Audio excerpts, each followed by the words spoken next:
Welcome back to the channel, guys. Talking about transition and wrist position. So this is more for players, well, I'll go both ways actually. So good players, they'd get up to the top, and as they started down, twisting the grip is great, but if it gets the face in too shut of a position, for a good player it can be some trouble, right? So obviously the opposite, if a wrist goes a little bit too much into extension as it's going down, so it'd be going extension and pronation and radial deviation, sort of this motion like this, that also can cause the face to get a little bit too open and then a little bit too loaded in here for some players that end up hitting sort of like a push cut or a slice. The other way is if I go here and I twist that grip down too much, now that face is pointing down to the ground. Typically good players from there are going to start to raise up and try to hold that face off, usually causing the path to get too far into out, and like when it gets sort of, it's coming into the ball, so it gets a little bit too shut, you'll see it drop pretty under for good players, and then the handle gets pretty high. So a tough way to play. So this is just a little checkpoint. Everyone's a little bit different, but it's a good way to look at it for transition.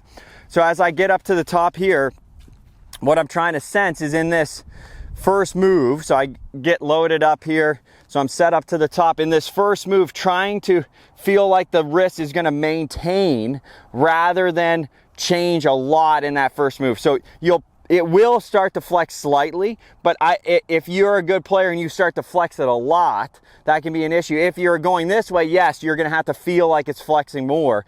But the idea that it's going to maintain till closer to hip high, then we're going to start to produce that left hand turning down a little bit more versus doing it too quick and then getting into trouble. So feeling like it's maintaining, and then as we go into impact, then it's going to start to flex a bit, and then we're going to be able to produce that hit and stabilize that face through impact. So that's the sensation.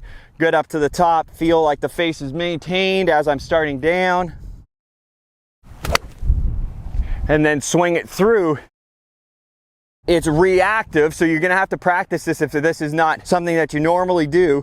A good way, so I got the den caddy right here, going up to the top, maintain, and then from here, start to get that logo to point at the target, and then you get the face nice and square, sort of like that impact bag idea. But with that, if I start doing it too quick and then I try to get to that position, you're gonna have to change the handle a lot through impact, making it a little harder to be consistent. So fun one, maintaining that face position, producing some energy in the downswing.